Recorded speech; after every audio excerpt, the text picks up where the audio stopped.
क्या Donald Trump का tariff दुनिया में टेंशन बढ़ा रहा है? क्या ट्रंप टैरिफ के जरिए वर्ल्ड वॉर करवाना चाहते हैं? सवाल यह इसलिए अहम है क्योंकि राष्ट्रपति ट्रंप ने भारत के खिलाफ 25% टैरिफ और जुर्माने का ऐलान किया है। जी हां, जुर्माना। ट्रंप ने कहा है कि टैरिफ का फैसला 1 अगस्त से लागू हो जाएगा। सवाल है कि क्या टैरिफ अटैक धमकी है या सौदा? क्योंकि अमेरिका की शर्तों की वजह से अब तक भारत से डील हो नहीं पाई। जी हां, टैरिफ अटैक के वक्त ट्रंप ने ऐलान किया कि भारत रूस के साथ व्यापार कर रहा है, इसलिए 25% टैरिफ लगाया जा रहा है। सवाल यह भी है कि क्या रूस यूक्रेन युद्ध रुकवाने में नाकाम रहने के बाद ट्रंप अब टैरिफ का सहारा ले रहे हैं? अगले 1 घंटे तक ट्रंप के टैरिफ फैसले का पूरा विश्लेषण आपके सामने होगा। हमारे साथ स्टूडियो में आर्थिक और विदेश मामलों के जानकार भी जुड़ेंगे।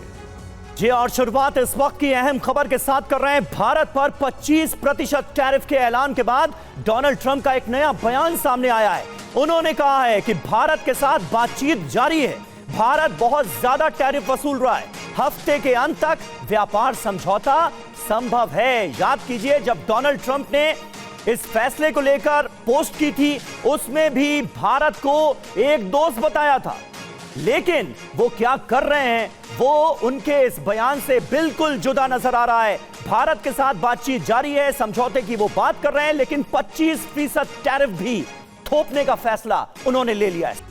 तो ट्रंप कह रहे हैं कि हम टैरिफ भी लगा रहे हैं और साथ ही ये भी कह रहे हैं कि बातचीत भी चल रही है। देखिए, ट्रंप के फैसले की जो बड़ी बातें वो सबसे पहले देखना बहुत जरूरी है कि आखिर जो फैसला लिया गया है उसके महत्वपूर्ण बिंदु क्या हैं, भारत पर इसका क्या प्रभाव पड़ेगा। देखिए, 25% टैरिफ लगाया गया है। तर्क है कि भारत सबसे ज्यादा टैरिफ लगाने वाला देश है और जुर्माना भी लगाया गया। इसमें लॉजिक ये दिया गया है कि रूस से तेल और रक्षा सौदा क्यों भारत करता है, जो एक तरीके से भारत के ऊपर ये सेकेंडरी टैरिफ आप कह सकते हैं जो लगाया गया अमेरिका की तरफ से। जी हां, ट्रंप कहते हैं भारत अमेरिका का अच्छा दोस्त है, लेकिन ब्रिक्स से चिढ़ साफ नजर आती है। भारत ब्रिक्स का सदस्य देश है। तो ट्रंप ने ये साथ में कहा कि दोस्त भी है, लेकिन हम रूस के संबंधों की वजह से एक तरीके से वसूल भी रहे हैं जुर्माना। ट्रंप ने कहा भारत की नीतियों से व्यापार में मुश्किल आती है। ब्रिक्स से चिढ़ भी अपनी दिखाई उन्होंने। ब्रिक्स अमेरिका के खिलाफ एक समूह है, भारत जिसका मेंबर है। ट्रंप ने अपनी बातों में यह भी जोड़ा। जी हां, भारत रूस से हथियार, तेल, गैस खरीदता है और यह बात बड़ी नागवार गुजर रही है डोनाल्ड ट्रंप को। डॉलर पर किसी का हमला बर्दाश्त नहीं करेंगे, ये डोनाल्ड ट्रंप ने अपने सबसे ताजा बयान में कहा है। कहते हैं मोदी अच्छे दोस्त हैं, हमारे बीच कम व्यापार हो रहा है, डॉलर पर किसी का हमला बर्दाश्त नहीं करेंगे। यानी ये बताने की कोशिश कर रहे हैं डोनाल्ड ट्रंप कि भारत बहुत कुछ बेचता है अमेरिका को, लेकिन हम खरीद नहीं रहे हैं। और टैरिफ क्योंकि बहुत ज्यादा है, ये इसकी एक बड़ी वजह है। लिहाजा 25% टैरिफ थोपने का वो भी ऐलान करते नजर आ रहे हैं। ये तर्क दिया गया है। भारत पर टैरिफ को लेकर ट्रंप का बयान, भारत रूस से सैन्य उपकरण खरीद रहा है। भारत रूस का बड़ा ऊर्जा खरीदार है, ये जिक्र किया है डोनाल्ड ट्रंप ने अपने पहले स्टेटमेंट में। यानी आज की तारीख में भारत और रूस के बीच जो ट्रेड डील्स हुई हैं, जो समझौते हुए हैं, वो बड़े नागवार गुजर रहे हैं आज की तारीख में अमेरिका को। और इसीलिए इस पूरे स्टेटमेंट में, इस पूरी पोस्ट में जुर्माने का भी डोनाल्ड ट्रंप की तरफ से जिक्र किया गया है। सवाल तो यह पैदा होता है आखिर अमेरिका भारत पर जुर्माना लगाने वाला होता कौन है? यह है बड़ा सवाल और इसका जवाब हम अपने मेहमानों से भी लेने की कोशिश करेंगे। टैरिफ का यूक्रेन युद्ध कनेक्शन क्या है, आइए अब आपको ये बताते हैं, क्योंकि कहीं ना कहीं ये पूरा मसला यूक्रेन वॉर से भी जुड़ता नजर आ रहा है। डोनाल्ड ट्रंप का रुख भारत के लिए क्या से क्या हो गया, ये देखिए। भारत ने ज्यादातर सैन्य उपकरण रूस से खरीदे हैं, ये डोनाल्ड ट्रंप कह रहे हैं। भारत रूस का सबसे बड़ा ऊर्जा खरीदार है। दुनिया चाहती है कि रूस यूक्रेन में हथियार रोके।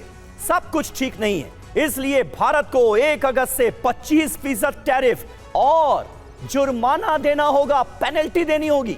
सवाल है कि क्या रूस से तेल, हथियार खरीदना टैरिफ की असली वजह है? सीज फायर में नाकामी के बाद टैरिफ का क्या वो सहारा ले रहे हैं? ये है बड़ा सवाल। और इसीलिए हम कह रहे हैं कि कहीं ना कहीं ये जो टैरिफ थोपने का पूरा मसला है, ये युद्ध से भी कनेक्ट होता हुआ नजर आ रहा है। हमारे साथ इस वक्त तमाम खास मेहमान मौजूद हैं। रॉबिंदर सचदेव हमारे साथ मौजूद हैं, विदेश मामलों के जानकार, और सुशील कुमार सिंघल जी पूर्व राजदूत हमारे साथ मौजूद हैं। योगेंद्र कपूर हमारे साथ मौजूद हैं, अर्थशास्त्री हैं, और विनय शुक्ला जी भी हमें ज्वाइन कर रहे हैं, वरिष्ठ पत्रकार हैं। और भारत और रूस के संबंधों को उनसे बेहतर भला कौन जानता है, बता सकता है। लेकिन सबसे पहले योगेंद्र जी, शुरुआत में आपसे करना चाहूंगा। आज हमने देखा 25% टैरिफ के ऐलान के बाद भारतीय शेयर बाजार भी धड़ाम होते हुए नजर आ रहे हैं। डोनाल्ड ट्रंप जो कह रहे हैं उसके पीछे जो दलील दे रहे हैं कि भाई भारत सबसे ज्यादा टैरिफ लगाता है, इसलिए अब डॉलर के साथ कोई समझौता हम बर्दाश्त नहीं करेंगे, 25% टैरिफ लगाने की वो बात करें, उनकी इस बात में कितना दम है? और जिस दोस्ती की वो मिसाल दे रहे हैं, क्या वो उस दोस्ती को आगे बढ़ाने की मंशा भी रखते हैं? देखिए, सबसे पहले मेरे को ये समझना पड़ेगा कि इंटरनेशनल ट्रेड और कॉमर्स जो है वो म्यूचुअल ट्रस्ट, कॉन्फिडेंस और एक आपके competitiveness of goods and services में चलता है। इंटरनेशनल ट्रेड जो है वो कभी भी इमोशंस पे या बुलिंग के थ्रू जो है एक हेल्दी एनवायरनमेंट में आगे मूव नहीं कर सकता। मेरा ये मानना है कि डोनाल्ड ट्रंप जो बात कह रहे हैं कि इंडिया जो है वो ज़्यादा टैरिफ लगाता है, इसमें ये एक अपने आप में फैक्ट है। और वो इस तरीके की जो पॉलिसीज़ लेके आ रहे हैं अपनी टैरिफ की, वो इंडिया के ऊपर प्रेशर ही डाल रहे हैं कि इंडिया जो है वो उनकी लाइन को टो करे। अब मेरा ये मानना है कि उन्होंने अपने एंड पे जो भी कैलकुलेशंस करी हैं, मेरा ये मानना है कि गोइंग फॉरवर्ड जो है ये दोबारा से रीवर्क होना जरूरी है। हम ऑलरेडी जानते हैं कि अगस्त के अंदर यूनाइटेड स्टेट्स से जो टीम है वो इंडिया आ रही है फॉर नेगोशिएशंस।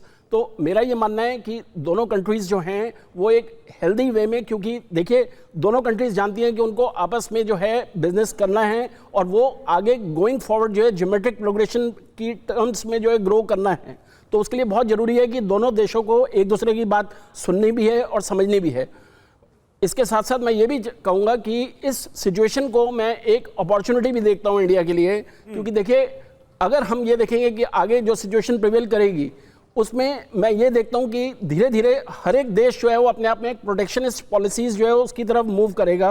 और ऐसे में इंडिया जो है वो एक अपॉर्चुनिटी इस तरीके से क्रिएट कर सकता है कि जो इंटरनेशनल प्रोडक्ट्स हैं वो अपनी कंट्री के अंदर जो वो उनकी कॉस्ट ऑफ मैन्युफैक्चरिंग है या जो कॉस्ट ऑफ प्रोडक्शन है वो उतनी नहीं है कि वो नई मार्केट्स में जो है, चाहे इंडिया हो या चाइना में जाके पेनिट्रेट कर सके।